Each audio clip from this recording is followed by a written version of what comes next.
Assalamu alaikum туғандар, Айлекейчи каналының көрермандары. Алдыңыздарда тұрған Декан Құраш 2025 жылы 27 майда шыққан құраш. 2 күн болды сатып алып келдім. Болот деген бір әкеміздің чарбасынан.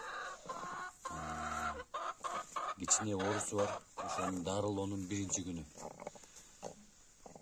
Буюрса 2 күн, 3 күн, 5 күн, 10 күн, 1 айдан кийинки натыйжасына көрсөтөм.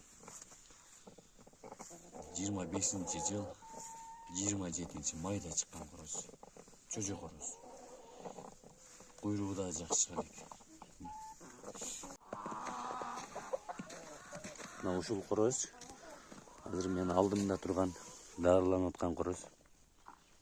Дарылоонун биринчи күнү. Буюрса 5 күндөн кийинки, 10 күндөн кийинки чийинтен көрөсүздөр.